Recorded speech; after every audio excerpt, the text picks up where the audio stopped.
तो अभी हम इंडेस 12 के अंदर इलस्ट्रेशन 10, 11 और 12 हम डिस्कस करेंगे। एंड ये क्वेश्चन, कुछ कुछ क्वेश्चन बैंक में एक लॉट ऐसा गया था जहां पर गलती से मिस्टेक होने की वजह से ये क्वेश्चन उसमें इंक्लूड नहीं हुए थे। बट टेंशन की कोई बात नहीं, मोस्टली सभी के रहेंगे। एंड किसी किसी के अगर नहीं है तो आपका ये जो क्लास नोट्स है यहीं पर मैंने इसे पेस्ट कर दिया है।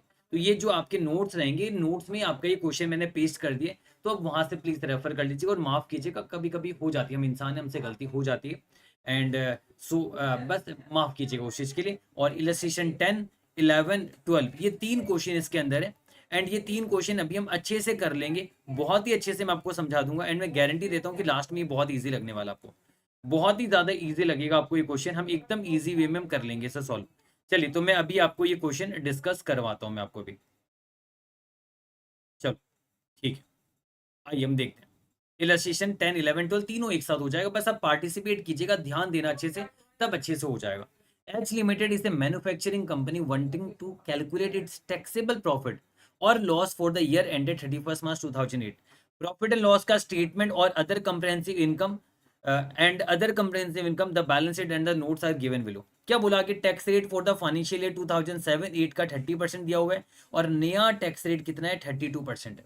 मतलब करंट ईयर 2007-8 का 30% है फाइनेंशियल ईयर, और आगे जाके 2008-9 और बियॉन्ड आगे जाके टैक्स रेट कितना रहेगा, 32% आपका रहने वाला है। Calculate taxable profit for the financial year 2007-8 and the related current tax expense. मतलब आपको 2007-8 वो आपका करंट ईयर है, उस करंट ईयर का आपको क्या बोला गया, टैक्सेबल प्रॉफिट बताओ। मतलब सरकार के हिसाब से पीबीटी बताओ, टैक्सेबल प्रॉफिट यानी सरकार के हिसाब से पीबीटी बताएंगे, और उससे हम करंट टैक्स एक्सपेंस निकाल लेंगे। तो टेंशन की कोई बात नहीं, आराम से आपका ये हो जाएगा। आप देखिए यहाँ पर अगर आप देखोगे, आपको एसेट्स के सारे कैरिंग अमाउंट दिए हुए कब, 31 मार्च 2008 का। यानी जिस डेट में मुझे अगर डीटीए डिटेल भी निकालना है, जैसे इलस्ट्रेशन 10 में तो आपसे पूछा गया टैक्सेबल प्रॉफिट बताइए और करंट टैक्स एक्सपेंस बताइए। फिर अगर मैं आपको बोलूं तो इलस्ट्रेशन 11, 12 में क्या पूछा गया पता है, इलस्ट्रेशन 11 में आपसे पूछा गया कि टैक्स बेस बताइए, यानी हम यहाँ पर कैरिंग अमाउंट और टैक्स बेस बताएंगे। और इलस्ट्रेशन 12 के अंदर हमसे पूछा गया डीटीए डिटेल निकाल के दो। तो मैं एक ही साथ कराऊंगा, ये तीनों चीजें अलग अलग से करने का नहीं है। एग्जाम में ऐसा हो सकता है कि तीनों अलग अलग पूछे आपसे, बट अभी हम एक साथ ही करेंगे, उससे क्या होगा, हमारा कम समय में तीनों क्वेश्चन एक साथ हो जाएगा। अलग अलग करेंगे तो दिमाग भी खराब होगा आपका।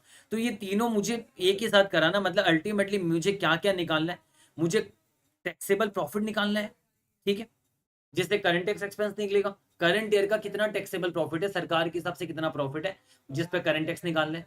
फिर टैक्स बेस बताना है, फिर हमें डीटीए डिटेल भी बताना है, तीनों का मिला के। तो अब यहाँ पर आप देखिए, ये जो 31 मार्च 2008 का प्रॉपर्टी प्लांट एंड इक्विपमेंट का ये सब क्या दिया हुआ है, कैरिंग अमाउंट दिया हुआ है। यानी ये सभी क्या पता है, ये सभी ये carrying amount at 31 March 2008। 31 March 2008 का कैरिंग अमाउंट है, ये भी लाइबिलिटी का कैरिंग अमाउंट है ना। तो ये कैरिंग अमाउंट आपको दिया हुआ है, यहाँ पर टेंशन की कोई बात नहीं है। आज 31 मार्च 2008 को आपको कैरिंग अमाउंट भी दिया हुआ है।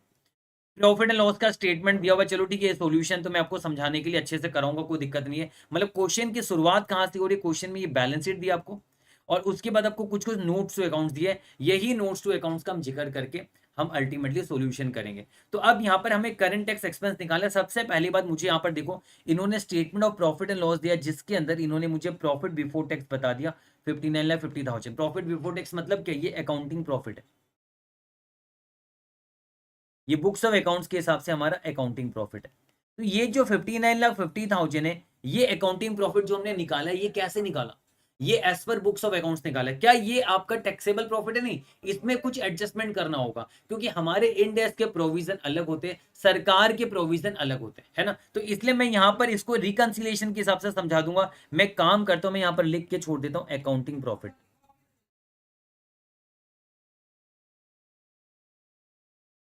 अकाउंटिंग प्रॉफिट मेरा कितना है, 59,50,000 मेरा अकाउंटिंग प्रॉफिट है, ये मैंने लिख के छोड़ दिया यहाँ पर।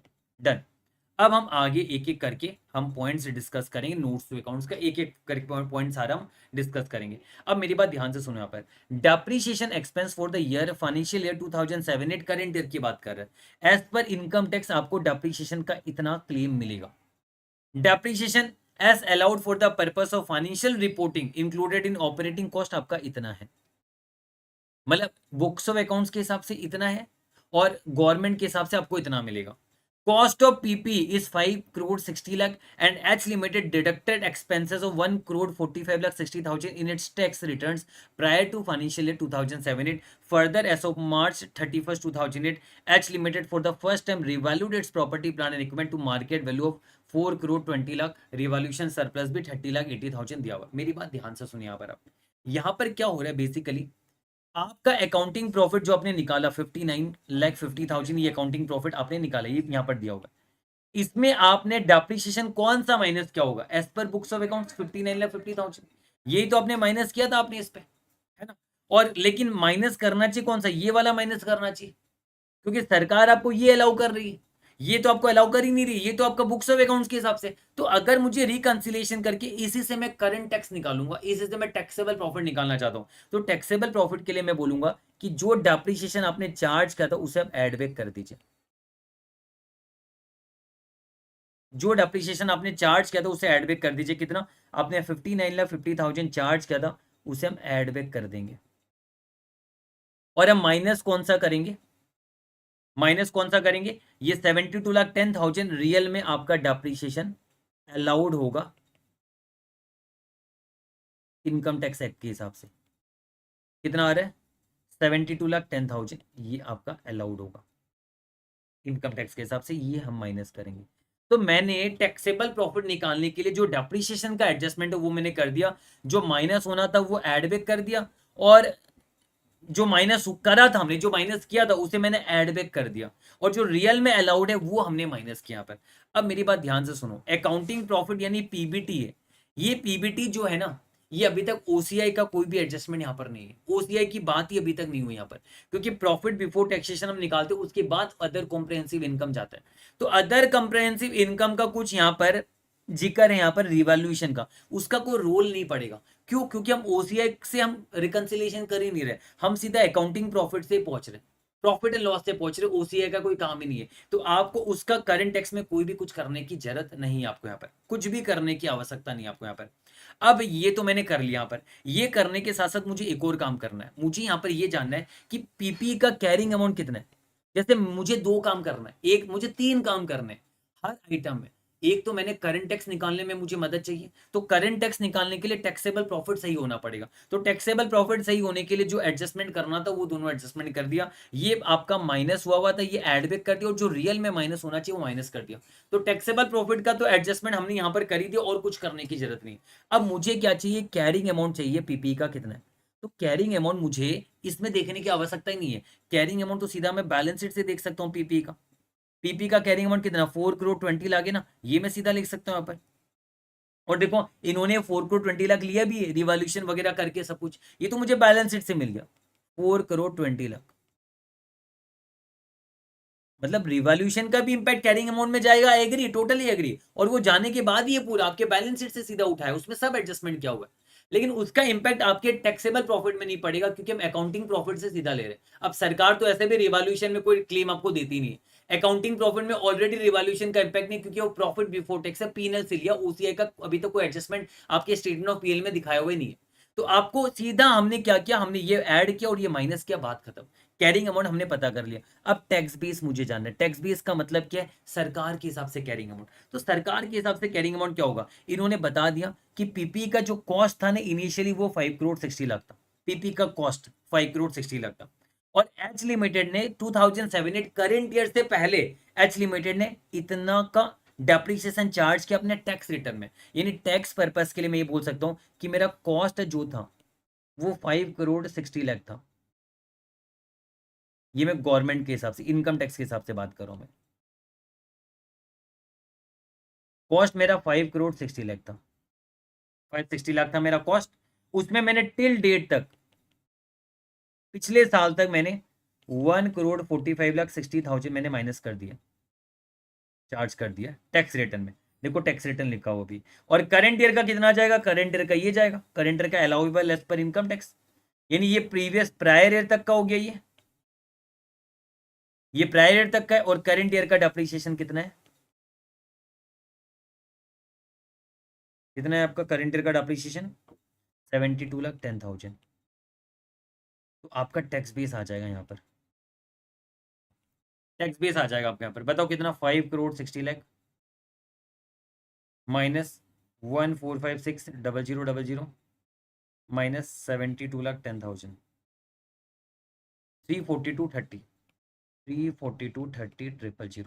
तो मेरा टैक्स बेस आ गया 342,30,000 आ गया। एकदम सिंपल है, कैरिंग अमाउंट बैलेंस शीट से उठाया, ये टैक्स बेस ये रहा, यहां से आया आपका जो कॉस्ट था इनकम टैक्स ने जो जो डेप्रिसिएशन आपको दिया प्रायर पीरियड का करंट पीरियड का, उस हिसाब से टैक्स बेस हमारा आ गया। तो कैरिंग अमाउंट और टैक्स बेस दोनों आ गया, तो इससे हम क्या निकाल सकते हैं, टैक्स बेस आपका जो इलस्ट्रेशन 11 है उसमें टैक्स बेस ही पूछता है, वो भी हमने निकाल लिया। अब आपका यहाँ पर क्या है, कैरिंग अमाउंट ऑफ एसेट आपको दिख रहा होगा ग्रेटर देन टैक्स बेस है, carrying amount of asset greater than tax base है, तो आपका डिडक्टिबल टेम्पररी डिफरेंस बनेगा यहाँ पर, नहीं टैक्सेबल टेम्पररी डिफरेंस बनेगा, डीटीएल बनाओगे।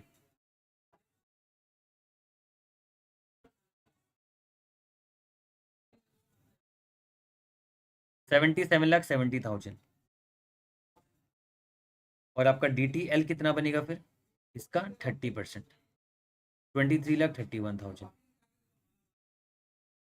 ये डिटेल बनेगा, आपको मैं दिखा भी देता हूँ। अच्छा 32% तो सॉरी गलती हो गई हाँ, क्योंकि हमें बोला गया था, मैंने आपको स्टार्टिंग में आपको एक लाइन पढ़ाया था, आपको याद होगा 30% करेंट ईयर तक का है, नया टैक्स रेट नेक्स्ट ईयर से आपका 32% होगा, और डेफर्ड टैक्स बना रहे हो तो फ्यूचर में सेट ऑफ होगा, फ्यूचर में रिवर्स होगा, तो फ्यूचर का 32% लेने, करंट टैक्स के लिए तो अब ये रेट लोगे, पर फ्यूचर टैक्स के लिए 32% लेना पड़ेगा, तो 32% लेंगे हम यहाँ पर 77,70,000 का 32%, 24,86,400। ये देखिए आप एग्जाम में ऐसे टेबल बनाओगे, प्रॉपर्टी प्लांट इक्विपमेंट का कैरिंग अमाउंट, ये टैक्स बेस हो गया, टेम्पररी डिफरेंस इतना आएगा आपका, जिसमें आपने 24,86,400 का आपने डिटेल बना लिया, ये देखो हमने ये पूरा का पूरा पॉइंट अच्छे से कर दिया। तो पूरे के पूरे पॉइंट में अब मैं आपको इसको मैं पूरा क्लियर कर सकता हूं कि टैक्सेबल प्रॉफिट के लिए हम क्या करेंगे, जो करंट ईयर का एडजस्टमेंट वही करेंगे। मेरी बात सुनो, जो टैक्सेबल प्रॉफिट आप निकाल रहे हो वो करंट ईयर का निकाल रहे हो, ये करंट ईयर का निकल रहा है, तो करंट ईयर का जो मेरा अकाउंटिंग प्रॉफिट है उसी में मैं करंट ईयर का ही जो एडजस्टमेंट करना करूंगा, मैं बोलूंगा करंट ईयर में जो चार्ज हुआ था ये एडबैक हो रहा है, और करंट ईयर में रियल में इतना चार्ज होना चाहिए, करंट ईयर का ही ध्यान रखना। ये आपका 2007-8 का ही है, ये भी 2007-8 का ही है, करंट ईयर का ही हम कर सकते हैं, ये आप भूलना मत, ये आप गलती मत करना। चलिए ये हमने एकदम अच्छे से समझ लिया, आई थिंक अब इस पॉइंट में आपको कोई परेशानी नहीं, ये पॉइंट पूरा अच्छे से मैंने करा दिया। नेक्स्ट पॉइंट में हम बढ़ते हैं, है ना, इस पॉइंट को वापस से एक बार जस्ट रिकॉल लास्ट कराता हूं मैं। ये आपने कहां से उठाया था, सीधा बैलेंस शीट से उठाया, ये कहां से उठाया, कॉस्ट दिया हुआ था उसमें से टैक्स पर्पस के हिसाब से डेप्रिसिएशन दोनों माइनस कर दिया, ये आ गया डिफरेंस से डिटेल निकल गया, और टैक्सेबल प्रॉफिट में हमने क्या किया, ये ऐड किया ये माइनस कर दिया, बस खत्म कहानी। फिर पॉइंट नंबर 2, 2004-5 में अभी चल रहा है 2007-8 हमारा करंट ईयर है, 2004-5 की बात कर रहा है, 2004-5 में आपने प्रोडक्ट डेवलपमेंट कॉस्ट किया था 35 लाख का, और इसको आपने ऐसे एसेट रिकॉग्नाइज किया था जिसे एमोटाइज करोगे 10 ईयर्स में, तो देखिए 2004-5 में आपने इनकर किया था, हम मानेंगे 2004-5 का बिगिनिंग में क्या था, हम ये अज्यूम करेंगे, तो 2004-5 का कुछ बोलेगा नहीं, तो बिगिनिंग में माना, तो 2004-5 ये 10 ईयर्स में आप एमोटाइज करोगे, तो आपने 2004-5 में 35 लाख कैपिटलाइज किया था, ठीक है, एसेट आपने दिखाया था। अब हम बैठे कहां पर, 7-8 के एंड में, तो 4-5 का एक साल डेप्रिसिएशन, 5-6-6-7-7-8 4 साल का एमोटाइजेशन होगा, टोटल लाइफ में 10 ईयर्स, तो हर साल 3,50,000 होगा, तो 4 साल का एमोटाइजेशन कितना होगा, 14 लाख होगा मेरे ख्याल से। तो आज का कैरिंग अमाउंट कितना दिखेगा, 21 लाख दिखेगा, आज का कैरिंग अमाउंट 20 लाख 21 लाख दिखेगा। मैं लिख सकता हूँ कैरिंग अमाउंट ऑफ एसेट मेरा कितना है, 21 लाख है मेरा carrying amount of asset. For tax purpose H limited ने फुल प्रोडक्ट डेवलपमेंट कॉस्ट पहले ही 2004-5 में ले लिया, यानी अभी तो हम 2007-8 में, 2004-5 में सरकार ने पूरा डिडक्शन दे दिया, तो सरकार की नजर में जो कैरिंग अमाउंट 35 लाख था सरकार ने पूरा डिडक्शन दे दिया, सरकार की नजर में फिर टैक्स बेस कितना रहेगा, जीरो रहेगा, क्योंकि सरकार ने फुल क्लेम आपको दे दिया, तो सरकार की नजर में tax base of asset zero रहेगा। तो अब देखिए carrying amount of asset greater than tax base है, तो आपका डीटीएल बनेगा, मैं सीधा डिडक्टिबल टैक्सेबल टेम्परेरी डिफरेंस नहीं लिखूंगा, सीधा डीटीएल लिखता हूं, कितना आएगा 21 लाख का 32%,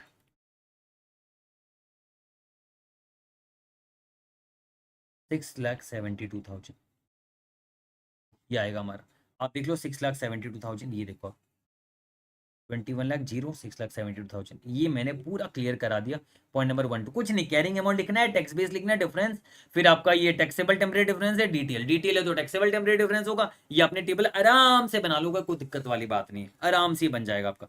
तो ये वाला पॉइंट भी मैंने आपको समझा दिया। अब हमें करंट ईयर की बात कर रही है, क्या करंट ईयर में कुछ हुआ है? देखो करंट ईयर में भी आपने 2007-8 में ये 3,50,000 चार्ज किया है, यानी अकाउंटिंग प्रॉफिट में ये चार्ज हुआ कि नहीं हुआ? यस, देखिए आपका एसेट था 35 लाख का, अब हर साल 3,50,000 प्रॉफिट में चार्ज करो। 2004-5 में किया, 5-6 में किया, 6-7 में किया, अभी 7-8 में भी आपने किया। तो 7-8 में आपने कितना चार्ज किया? ओनली 3 लाख। आपने 7-8 में ये पीएनएल में आपने चार्ज किया है 3,50,000 का। तो कैसे रिवर्स नहीं करना पड़ेगा, हम एड बैक करेंगे। क्यों एड बैक करेंगे? क्योंकि सरकार अभी आपको डिडक्शन देगी नहीं। वो बोलेगी तूने पहले ले लिया, तूने तो 4-5 में ले लिया डिडक्शन, अभी क्यों मांग रहा है? तो अभी हमने जो इसमें माइनस किया था अकाउंटिंग प्रॉफिट में, हम एड बैक करेंगे। Amortization of development cost 3,50,000 add back करेंगे, क्योंकि हमने माइनस किया था। ऐड बैक कर दे रहे। क्यों ऐड बैक कर दे रहे? क्योंकि इसका डिडक्शन सरकार नहीं देगी, सरकार इस पे भी आपसे टैक्स लेगी, बढ़ा के टैक्स लेगी आपसे, क्योंकि उसने पहले ही आपको डिडक्शन दे दिया। तो करंट ईयर में कोई डिडक्शन नहीं मिलेगा, आपका एड बैक हो जाएगा। तो एक तो ये एड बैक करना 3,50,000 ये समझना है, और हमने कैरिंग अमाउंट निकाला 21 लाख। ये कैरिंग अमाउंट तो आपको बैलेंस शीट में भी मिल जाता, अगर आप ढूंढते आंखें खोल के तो बैलेंस शीट में भी मिल जाएगा आपको। ये देखो प्रोडक्ट डेवलपमेंट कॉस्ट 21 लाख का, ये तो आपको यहाँ पर भी मिल जाता। मैंने तो निकाल के दिखाया, पर आपको यहाँ बैलेंस शीट में भी मिल जाता आपको, पर खैर मैंने निकाल के दिखाया। तो ये वाला पॉइंट भी हमने समझ लिया कि कैरिंग अमाउंट इतना है, टैक्स बेस इतना है, तो डिटेल इतना बन रहा है, और आपका करंट ईयर का 3,50,000 एड बैक हो जाएगा। पॉइंट नंबर 2 भी एकदम अच्छे से मैंने क्लियर करा है। अब नेक्स्ट पॉइंट नंबर 3 में आते हैं। Trading investment were acquired in the previous year at a cost of 80,50,000। आपने इन्वेस्टमेंट, ट्रेडिंग इन्वेस्टमेंट एक्वायर किया था, 80,50,000 का कॉस्ट लगा था, तो कॉस्ट भी 80,50,000 रहेगा, टैक्स बेस भी 80,50,000 रहेगा। This investments are classified at fair value through profit and loss and thus recognized in their fair value. Fair value adjustment are not allowable by tax authorities. तो देखिए आपका तो कैरिंग अमाउंट कुछ अलग हो जाएगा, आपने इसे फेयर वैल्यू में दिखा दिया, इसकी वजह से आपका कैरिंग अमाउंट तो कुछ अलग होगा। क्या कैरिंग अमाउंट होगा आपका? देखो इसमें मिल जाएगा आपको ट्रेडिंग इन्वेस्टमेंट। ये देखिए आप इसे 72,80,000 में कैरिंग अमाउंट में रखे हो at fair value, at FVTPL के हिसाब से फेयर वैल्यू में आप 72,80,000 में रखे हुए, तो हमें ये बैलेंस शीट से मिल रहा है 72,80,000। लेकिन इसकी टैक्स बेस तो वही की वही रहेगी जो कॉस्ट है। टैक्स बेस क्या रहेगा? कॉस्ट रहेगा इसका, कितना? 80,50,000। तो carrying amount of asset less than tax base of asset है, तो यहाँ पर क्या बनेगा? DTE बनेगा। कितना बनेगा DTE? 72,80,000, 8 लाख 7,70,000 है क्या? पर 32%, 7,70,000, 246,400 आ रहा है क्या? देख लेते हैं। यस, ये देखो 7,70,000 का 246,400 आपका ये आ गया। ये भी मैंने आपको एकदम अच्छे से करा दिया। कैरिंग अमाउंट आपका ये बैलेंस शीट से मिल गया हमें, और ये तो कॉस्ट में रहेगा ही आपका। तो मैंने पूरा ये समझाया। अब हमें देखना है करंट पीरियड में कुछ हुआ है क्या। देखिए हमारा ट्रेडिंग इन्वेस्टमेंट हमने एक्वायर किया था प्रीसीडिंग ईयर में कॉस्ट में। This investments are classified asset fair value through profit and loss, यानी करंट ईयर में हमने इसे फेयर वैल्यू में दिखा, प्रीवियस ईयर में खरीदा था मानते पिछले साल, अब इस साल का ईयर एंड में हमने इसे फेयर वैल्यू में दिखाया होगा। तो इस साल हमने क्या किया था? जितना भी एफबीटीबल अकाउंटिंग हुआ है, मतलब जितना भी आपने चार्ज, जितना भी आपने कम किया वैल्यू, 7,70,000 आपने कम किया ना, ये आपने पीएनएल में चार्ज किया जो एड बैक होगा। 80,50,000 आपका कॉस्ट था, पर आप इसे एफबीटीबल अकाउंटिंग करने के चक्कर में आप इसे कैरिंग अमाउंट में दिखा रहे हो। तो आपने 80,50,000 से तो इतना कम करके वो आपका 7,70,000 आपने कम किया। तो यहां पर आप ये समझिए, क्योंकि हम हर साल एफबीटीपल अकाउंटिंग करते हैं, हम ये मानेंगे प्रीवियस ईयर में तो खरीदा था, करंट ईयर में ये आपका आपका करंट ईयर में ये फेयर वैल्यू में मेजर हुआ। जो डिफरेंस है हम ये मान के चल रहे हैं, एज्यूम करें पूरा का पूरा करंट ईयर का। हालांकि थोड़ी क्लैरिटी दे देनी चाहिए थी, पर फिर भी हम एज्यूम करें करंट ईयर का 7,70,000 है, तो 7,70,000 एड बैक होगा। ठीक है,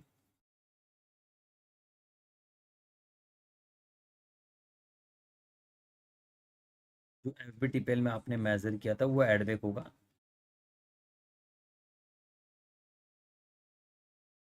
ये हमने ऐड बैक कर दिया यहाँ पर। क्लियर एकदम अच्छे से, अभी तक सब कुछ समझ में आ रहा है हमें। तो ये वाला पॉइंट भी हमारा हो चुका है, इसका डी टी ए भी मैंने बना दिया, वो भी हम डाल देंगे। तो टैक्स बेस भी मिल गया हमें, ये रहा डीटीए निकाल लिया, और हमारा क्या ऐड बैक होगा वो भी मैंने बता दिया, एंड मैं श्योर हूँ वो सही किया जो मैंने किया। यस, ट्रेडिंग इन्वेस्टमेंट एकदम सही किया मैंने।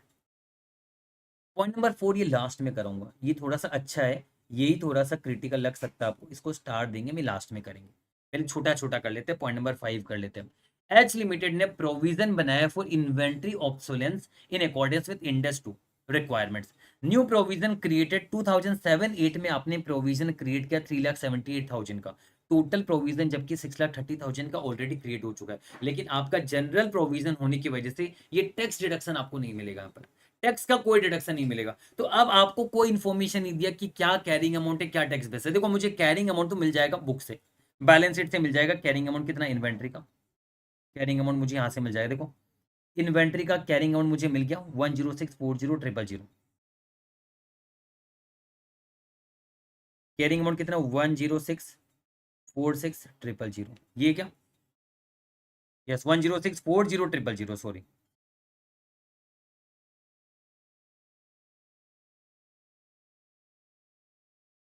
ये इसकी कैरिंग अमाउंट है। अब हम टैक्स बेस कैसे निकालें, एक बात सुनो मेरी, ये कैरिंग अमाउंट कब आया होगा, आपका जो पहले इन्वेंट्री थी, इन्वेंट्री में टोटल आपने 6,30,000 का प्रोविजन बनाया, वो माइनस करने के बाद ही तो आया इतना कैरिंग अमाउंट। यानी इसमें आपका माइनस हुआ है 6,30,000।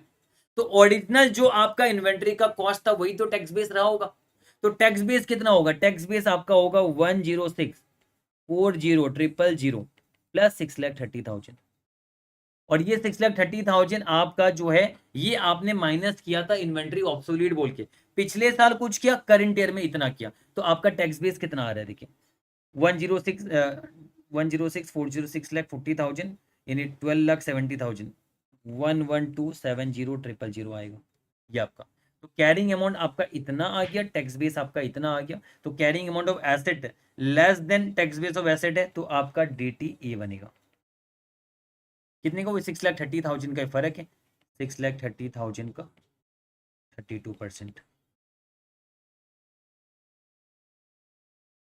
2016,000। ये मैं साथ साथ में आपको यहाँ पे बताते जाता हूँ, ये आपका DTA बनेगा। तो आप देखिए यहाँ पर बैलेंस शीट में ये आ गया, ये देखो इन्वेंट्री, ये रहा, ये सब क्या हुआ, ये रहा आपका इन्वेंट्री का ये डिफरेंस आया था 2016,000, मैंने निकाल लिया है पूरा का पूरा। अब मेरी बात ध्यान से सुनो, करंट ईयर में कुछ किया है क्या हमने, आप देखिए करंट ईयर में आपने प्रोविजन बनाया 3,78,000 को और PL को कम किया, लेकिन इनकम टैक्स अलाउ नहीं करेगा, तो ये आपको एड बैक करना पड़ेगा। तो provision on inventory add back होगा,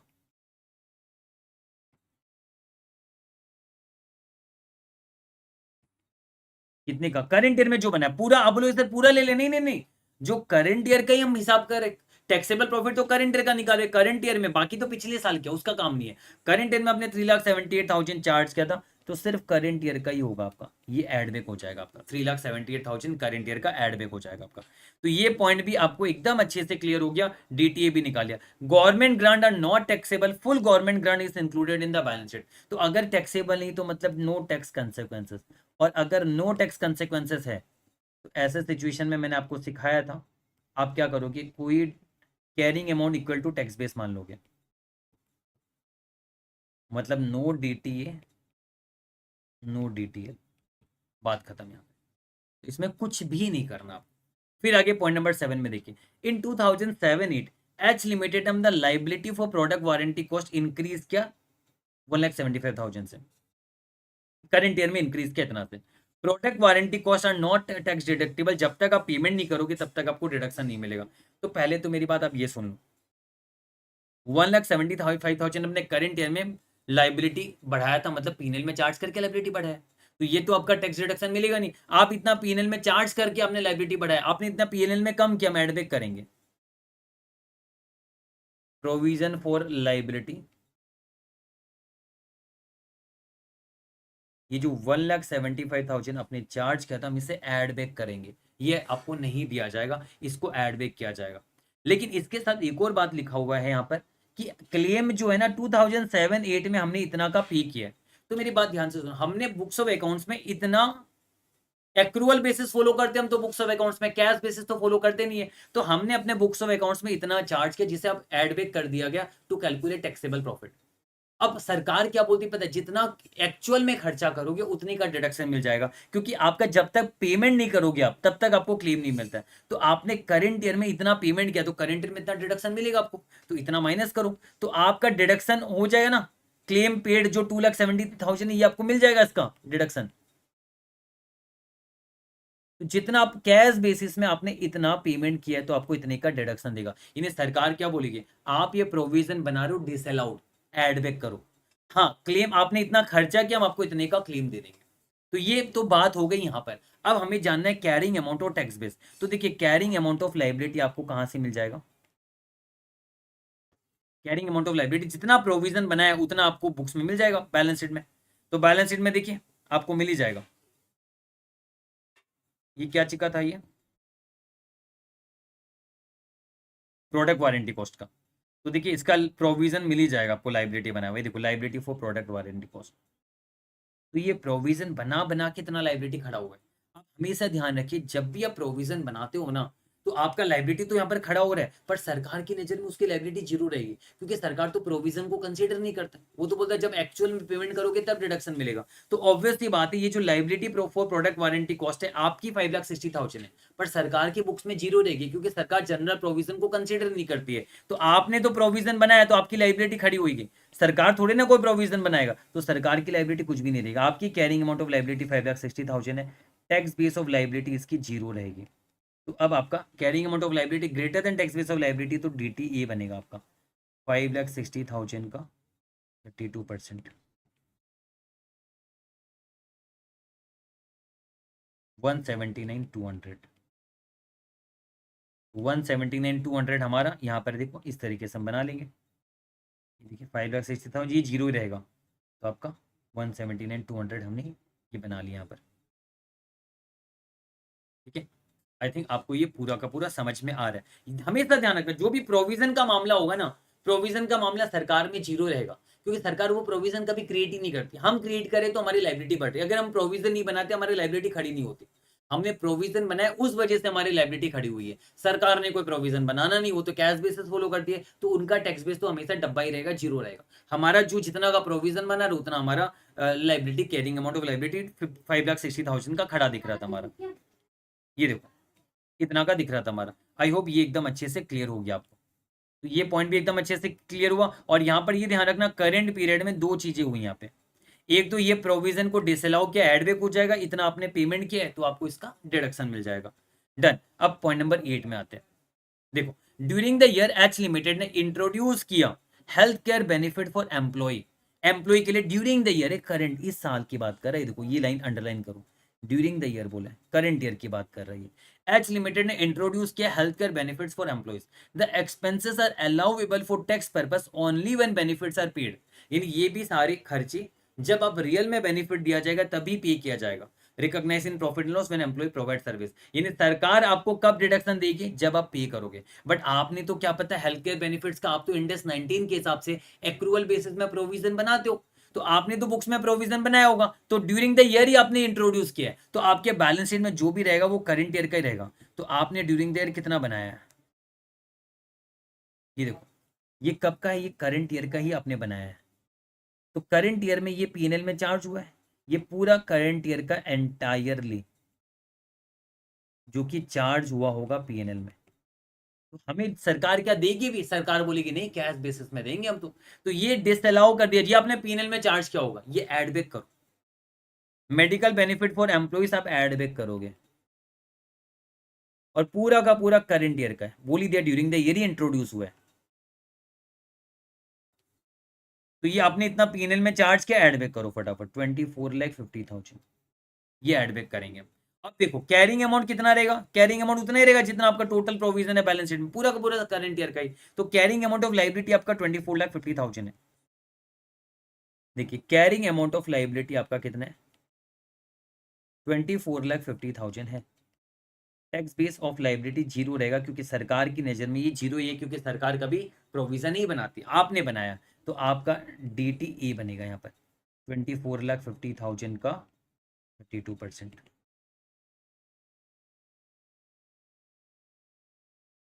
7,84,000। ये हमने बना देना, वहाँ डालना है कैरिंग अमाउंट टैक्स बेस, ये देखिए ये 0 है, 7,84,000 अपने बना देना। बात खत्म। ये पॉइंट भी मैंने आपको एकदम अच्छे से करा दिया। अब बचता है पॉइंट नंबर 9, 10 और एक पॉइंट नंबर 4। बस ये 3 पॉइंट बचते, फिर खत्म ही हो जाएगा क्वेश्चन। बहुत सिंपल है ये। देखो point number 9, penalty towards violation of laws included in operating expense amount to ₹63,000। तो ये 63,000 की आपकी पेनल्टी जो आपने पीएनएल में चार्ज की है, पर सरकार इसको बोलेगी एक प्रकार का परमानेंट डिफरेंस, तब तो नहीं बोलेंगे, पर एक प्रकार का परमानेंट डिफरेंस है। मतलब ये टेम्पररी डिफरेंस में नहीं आता है, ये आता है अदर देन टेम्पररी डिफरेंस।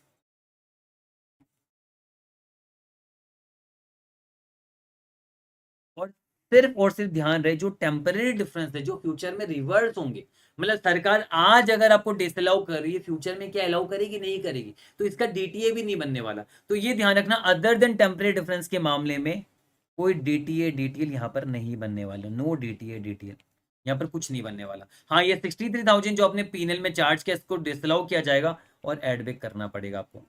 तो आपका पेनल्टी जो है ये एड बैक हो जाएगा, जो आपने चार्ज किया था ये एड बैक हो जाएगा। और आपको इसका कभी भी फ्यूचर में क्लेम नहीं मिलने वाला। तो डीटीए डिटेल में तो कुछ भी नहीं आएगा, क्योंकि टेम्परेरी डिफरेंस का मामला नहीं है, क्योंकि पेनल्टी वगैरह में आपको कभी भी डिडक्शन नहीं मिलता है। ये आपकी गलती से हुआ है। आगे देखिए पॉइंट नंबर 10 भी देखिए, ये भी स्टार दे देना, ये भी ध्यान देना। देखो, tax law allows to deduct expense for petrol only up to 1,40,000 per vehicle. यानी सरकार बोलती है, सरकार के हिसाब से आपको 1,40,000 ही पर व्हीकल आपको मिलेगा।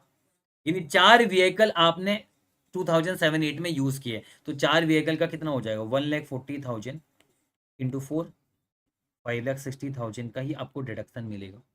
लेकिन आपने एक्सपेंस इतना दिखाया है, तो मेरी बात सुनो, हम इसे क्या करेंगे पता है, इसे एड बैक करेंगे। पेट्रोल एक्सपेंस जो चार्ज हो वो एड बैक होगा।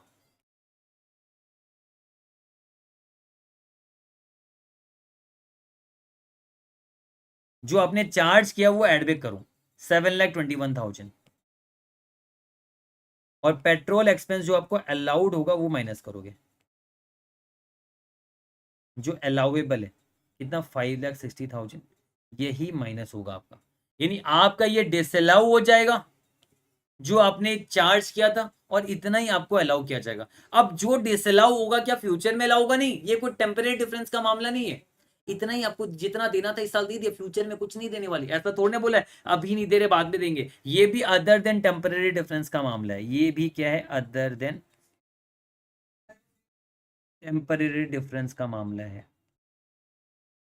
तो ध्यान रखना, ये वाला और ये वाला, ये दोनों टेम्परेरी डिफरेंस के बाहर है। इसका डीटीए डीटीएल में कोई भी प्रकार का इंपैक्ट नहीं आने वाला। अब नोट में देखिए क्या लिखा हुआ है, this illustration is prepared for the purpose of understanding the computation of current tax and is in no way based on the provision of the income tax act. For the purpose of financial reporting the tax treatment will be given in the question. तो ये पूरा का पूरा हमें दिया हुआ है, तो मैंने सारा का सारा आपको कर दिया पॉइंट। बस मुझे ये वाला पॉइंट अब करना है, बेड डेट प्रोविजन, ये वाला इसमें एडजस्टमेंट करूंगा तो मेरा टैक्सेबल प्रॉफिट भी आ जाएगा यहाँ पर। तो एक काम करता हूँ, इसको मैं इधर ले लेता हूँ, ये 2 पॉइंट को मैं उस साइड ले लेता हूँ,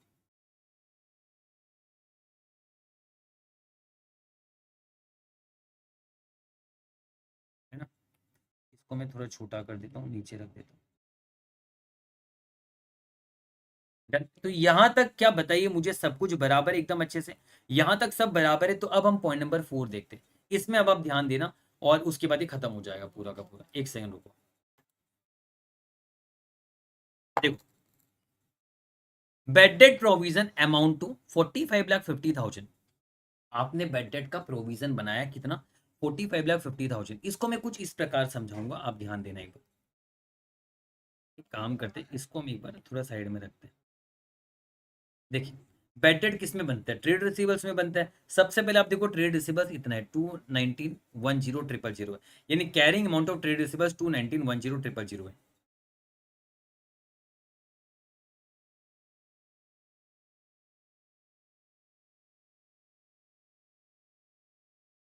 ये आपका कैरिंग अमाउंट है।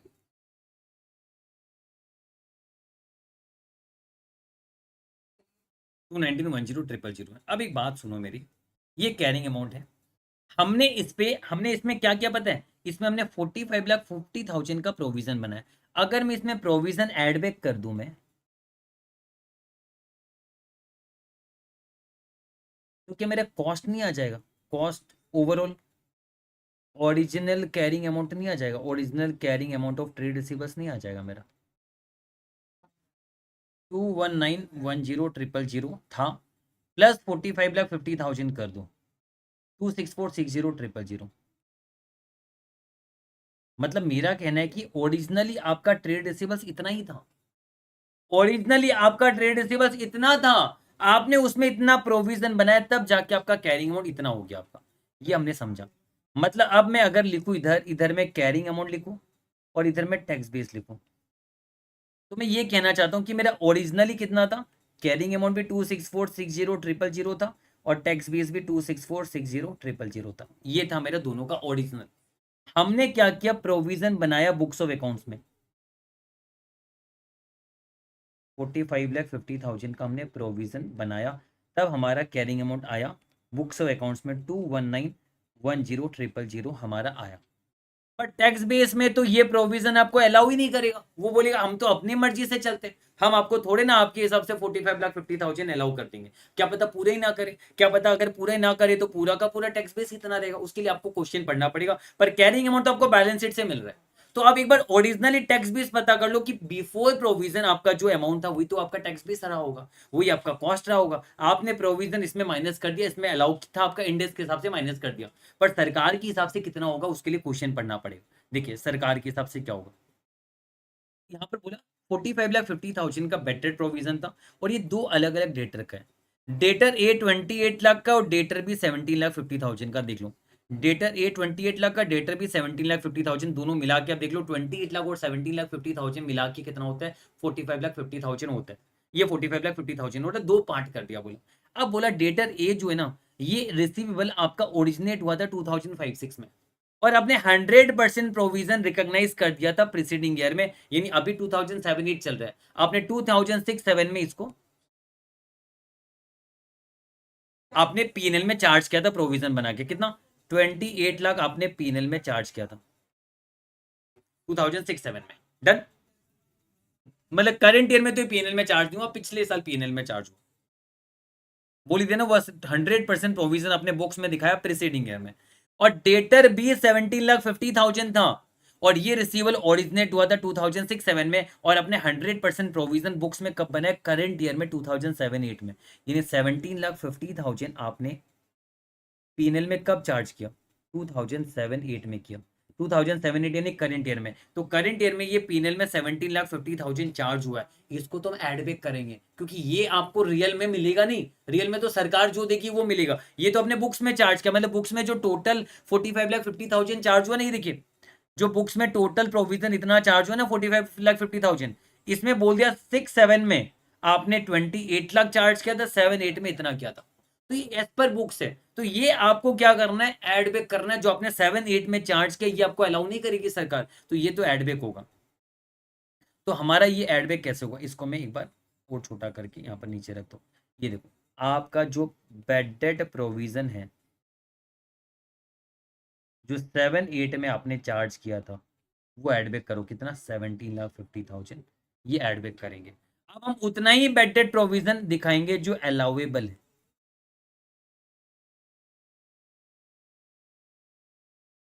उतना ही दिखाएंगे जितना अलाउेबल है। कितना अलाउेबल है देखिए, अब बता रहा है सरकार क्या, टैक्स लॉ कितना अलाउ करेगी, अब बता रहा है। टैक्स लॉ अलाउ करेगी deduction of 20% of provision for debtor जो ओवर ड्यू हो जाएगा मोर देन 1 ईयर। यानी जो डेटर आपका ओवर ड्यू हो जाएगा मोर देन 1 ईयर, उसमें 20% प्रोविजन आपको डिडक्शन देगी। और जो 2 ईयर से ज्यादा ओवर ड्यू अगर हो जाए तो अनादर 30% मिल जाएगा, मतलब कुल मिला के 50% मिल जाएगा। यानी अगर 1 ईयर ओवर ड्यू है तो आपको 20% ही क्लेम मिलेगा। अगर 2 ईयर ओवर ड्यू है तब आपको 20 और अनादर 30 मतलब 50% आपको क्लेम मिलेगा। और अगर 3 ईयर ओवर ड्यू है तो रिमेनिंग 50% भी मिल जाएगा, मतलब जो 3 ईयर ओवर ड्यू उसमें 100% आपको मिल जाएगा। तो अब हमें ये चेक करना है कि कितना ओवर ड्यू हुआ है। तो आप यहां पर देखो, यहां पर अगर मैं देखो, पहला वाला जो 2005-6 में बेड डेट आपका ओरिजिनेट हुआ था।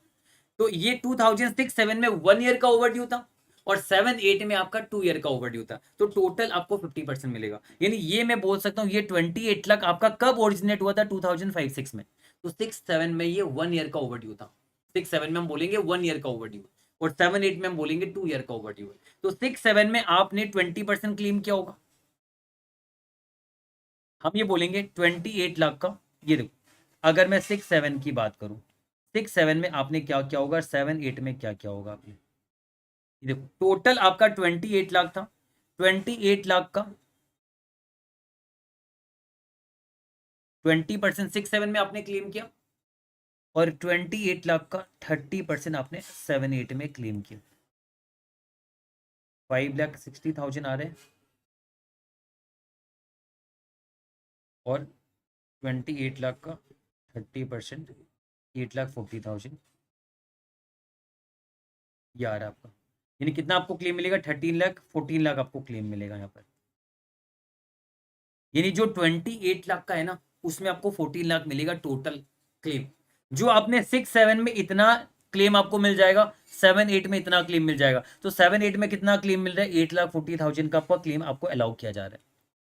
तो मतलब हम ये बोल सकते हैं, आप ये समझ लो, आप ये बोल सकते हो यहाँ पर कि जो 28 लाख का डेटर का बेड डेट था आपका, अभी टिल डेट तक 31 मार्च 2008 तक आप इसका 50% क्लेम ले सकते हो।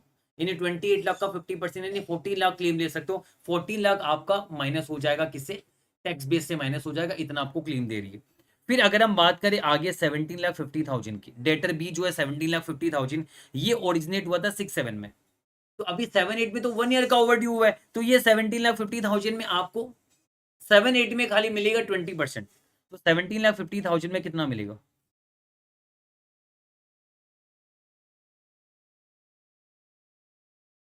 सिर्फ 20% मिलेगा। यानी 3,50,000 आपको मिलेगा। तो ये 3,50,000 भी आपका यहाँ से माइनस हो जाएगा। तो आपका टैक्स बेस अब आ जाएगा। कैरिंग अमाउंट तो ये है ही, आपका टैक्स बेस भी आ गया। 2646,000 माइनस 14 लाख माइनस 3,50,000, 24,10,000। मैं फिर रिपीट कर दे रहा हूँ। देखिए यहाँ पर तो आपने पूरा 45,50,000 आपने क्लेम ले लिया अपने बुक्स में, पर सरकार आपको उतना क्लेम नहीं दे रही है। इसमें से दो हिस्सा है, एक 28 लाख, एक 17,50,000। 28 लाख जबकि आपका ईयर एंड में 2007-8 का ईयर एंड में 2 साल से ज्यादा ओवरड्यू हो चुका है, तो 50% आपको क्लेम मिल गया 14 लाख। और आपका जो 17,50,000 है उसमें आपका कितना मिलेगा आपको? 17,50,000 1 साल का ओवरड्यू, तो 20% आपको इतना क्लेम मिल जाएगा। तो आपका टैक्स बेस इतना रहेगा। ये हमने समझा। तो कैरिंग अमाउंट इतना है, टैक्स बेस इतना है, तो दोनों का डिफरेंस है, आप क्या बना लोगे? डीटीए बनेगा कि डीटीएल? एसेट है ये, तो एसेट का कैरिंग अमाउंट छोटा है, टैक्स बेस बड़ा है, तो डीटीए बनेगा। तो कैरिंग अमाउंट आपका आ जाएगा 219,10,000 और टैक्स बेस इतना आया, आपका डीटीए बन जाएगा इतने का। बस खत्म, यहाँ पर तो कुछ है ही नहीं। 896 आपका बन जाएगा, जो डिफरेंस है उसका ये बन जाएगा, बात खत्म। अब मुद्दा ये है कि सर बेडेड प्रोविजन आपका करेंट ईयर में कितना अलाउ हो रहा है? आप देखो, एक तो जो आपका 28 लाख है, उसमें 7-8 में आपको 8,40,000 मिल रहे हैं, अलाउ हो रहे हैं। क्योंकि 6-7 में आपको 20% अलाउ हुआ था, वो तो 6-7 की बात है।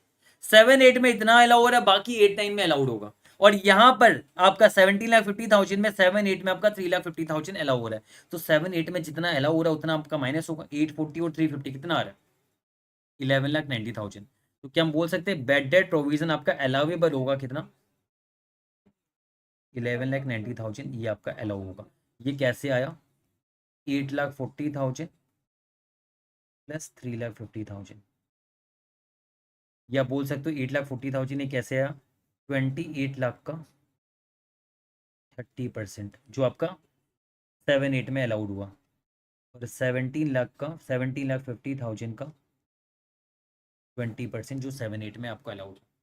क्योंकि बाकी 20% तो 6-7 में अलाउड हो, वो इसमें नहीं आएगा। जो करंट ईयर 7-8 में अलाउड होगा वही तो आएगा। तो 7-8 करंट ईयर में हमारा कितना अलाउड हो रहा है? एकदम सिंपल सी बात है, 28 लाख जो था, 20% 6-7 में अलाउड होगा, 30% 7-8 में अलाउड होगा, 50% 8-9 में अलाउड होगा। तो 7-8 में कितना होगा? 30% होगा। और 17,50,000 जो है वो 20% 7-8 में अलाउड होगा। फिर 8-9 में आपका 30% होगा, फिर 9-10 में 50% होगा, तो 7-8 में कितना होगा, 20% होगा। तो इन दोनों का ही ले लिया हमने, इतना अलाउड होगा। और जितना आपने प्रोविजन बनाया था, जितना आपने क्रिएट किया था 7-8 में, उतना आप एड बैक करो। तो आपने 7-8 में क्रिएट कितना किया था बता ही दिया था। इसमें क्वेश्चन है, हमें बताया था यहाँ पर कि आपका 28 लाख तो आपने 100% प्रोविजन बनाया था कब, प्रीसीडिंग ईयर में, तो आएगा नहीं यहाँ पर। हाँ, ये आपने 17,50,000 का प्रोविजन आपने कब बनाया था, करंट ईयर में, तो ये हमने एड बैक किया। जो बनाया आपने बुक्स ऑफ अकाउंट्स में वो आप एड बैक कर दीजिए, और जो रियल में मिलेगा वो माइनस कर दीजिए। ये हमने कर दिया। और अब हमने यहाँ पर कैरिंग अमाउंट और टैक्स बेस तो मैंने आपको समझाई है ना। तो मैंने आपको ये बोला बुक्स ऑफ अकाउंट्स आपका जो ओरिजिनल है वो ओरिजिनल ले लिया हमने, ये आपका ओरिजिनल था, ठीक है। 45,50,000 के साथ ये कैरिंग अमाउंट आ रहा है, और इसमें क्या क्या टैक्स बेस, इसी में तो कैरिंग अमाउंट में तो एड बैक करके पता किया हमने, तो ये ओरिजिनल था। इसमें हमने बोला कि जो 28 लाख के 6,778 का मिला के 50% आपका 14 लाख आपका इधर माइनस हो जा रहा है, ये ऑलरेडी अलाउड हो चुका है 2 साल का मिला के, और ये 7-8 का ये अलाउड हो चुका है। तो ये मिला के ये आया आपका, तब dt इधर भी मैं लिख देता हूँ, dt ये कितना आएगा इसमें 2219100000 माइनस 24710, इसका 32%, 8,96,000 आएगा। आई थिंक सब कुछ मैंने आपको एकदम अच्छे से क्लियर करा है। अब हम क्लोजिंग सेरेमनी देते हैं कि आपका टैक्सेबल प्रॉफिट कितना होगा।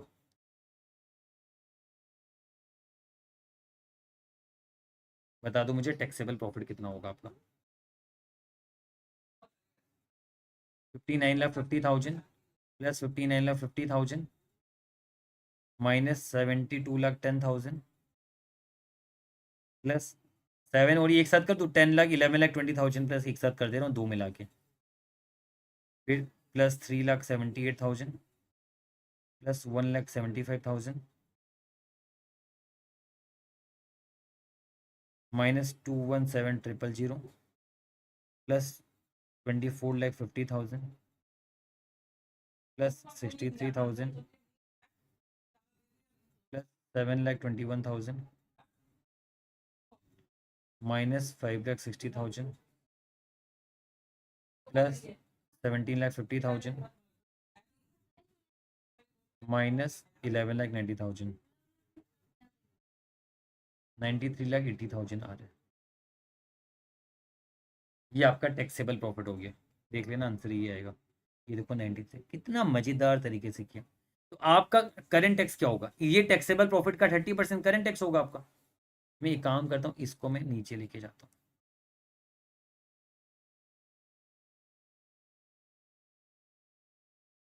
पर यहाँ रखता हूँ। देयरफॉर करंट टैक्स कितना होगा, 93,80,000 का 32% मत लगाना, करंट टैक्स में तो 30% लगेगा, 28,14,000। एंट्री क्या होगा, एंट्री क्या होगा, current tax expense, tax expense to current tax liability होगा।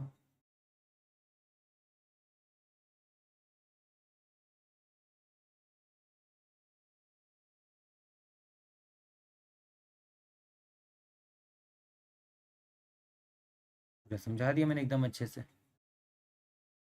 पूरा एकदम अच्छे से मैंने क्लियर करा है, एकदम अच्छे से। आप आईसी का सॉल्यूशन भी देख सकते हो, पूरा ये आया 93,80,000, 28,40,000 का current tax expense to current tax liability, ये पूरा है। वर्किंग नोट आप बनाओ तो बना सकते हो, मैंने भी जैसे दिखाया आपका अलग अलग एक साथ में, जैसे ये सब मैंने जो लिखा है, ये सब जो मैंने लिखा है, ये सब वर्किंग नोट का हिस्सा कर दीजिएगा आप।